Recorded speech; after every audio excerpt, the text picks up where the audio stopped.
Bonjour à tous, aujourd'hui nous allons corriger l'exercice numéro 17. On nous dit que ABCD est un parallélogramme de centre O, on nous dit que M est le milieu de OA et que N est le milieu du segment OC. Et on nous demande dans le petit a d'expliquer pourquoi OM égale ON.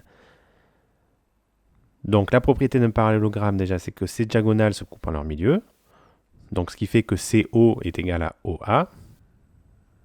Donc CO, le segment CO serait égal au segment OA.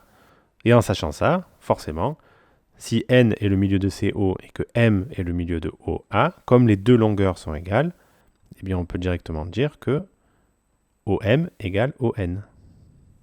En déduire que le quadrilatère MBND est un parallélogramme. Eh bien, ce qui est en orange là, on en déduit que c'est un parallélogramme, c'est très simple. On a la diagonale NM et la diagonale DB qui se coupent en leur milieu. Donc, c'est un parallélogramme. Voilà, donc on a la diagonale de MBND qui se coupent en leur milieu. Donc, c'est un parallélogramme. Nous avons terminé cet exercice. Dans l'exercice 19 maintenant, on nous dit que les droites BC, MN et DE se coupent en A. Les points DMB et ENC sont alignés. DMB et ENC sont alignés. Les droites BD et CE sont parallèles. Et on nous demande de calculer la longueur DE, AM, CN. Bon, et bien là, on va utiliser le théorème de Thalès.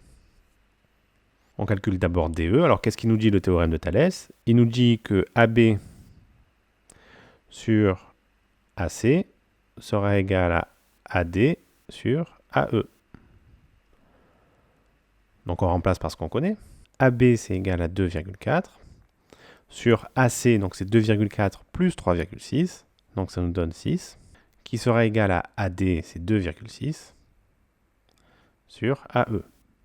C'est ce que l'on cherche. On en déduit facilement que AE serait égal à 6 multiplié par 2,6 sur 2,4. AE sera égal à 6,5. Et donc on en déduit que DE sera égal à 6,5 moins 2,6, ce qui nous donne une longueur DE qui est égale à 3,9 cm. Donc avec la même méthode, nous allons calculer la longueur AM. Alors toujours pareil, on va utiliser Pythagore, donc on va réutiliser AB sur BC cette fois. On va dire que AB sur BC sera égal à AM sur MN. On remplace, donc 2,4 sur 3,6 sera égal à AM, c'est ce que l'on cherche, sur MN, c'est 3,2.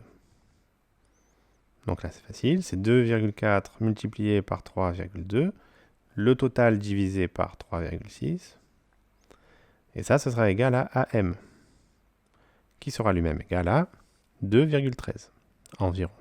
Il ne nous manque plus qu'à calculer le dernier CN. Pour calculer CN, on va utiliser toujours le théorème de Thalès. Alors cette fois-ci, on sait que AB sur AC sera égal à BM sur CN. On remplace par ce que l'on connaît. Donc AB c'est 2,4.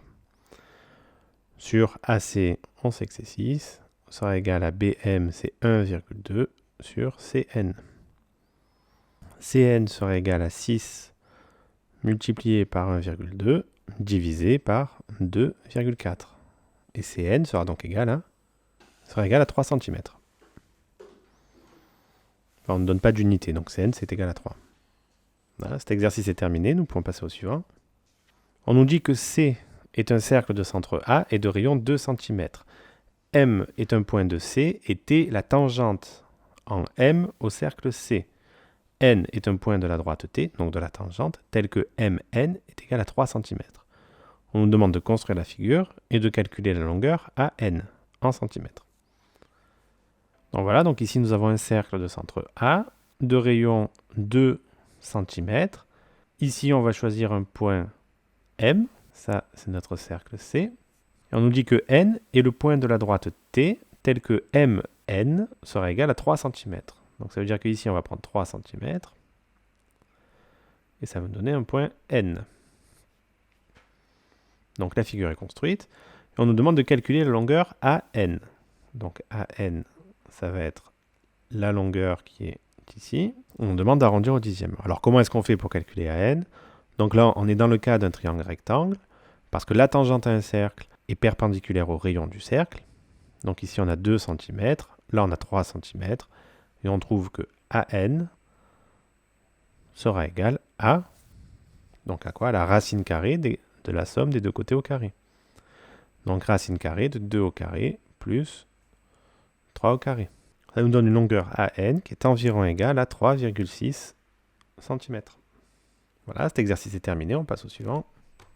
Donc dans le 29, on nous demande de construire un triangle rectangle ABC. On note H, le pied de la hauteur issue de A dans le triangle. Construit le point H. Donc le pied de la hauteur issu de A. Donc pour faire ça, il faut tracer une perpendiculaire ABC qui passe par A.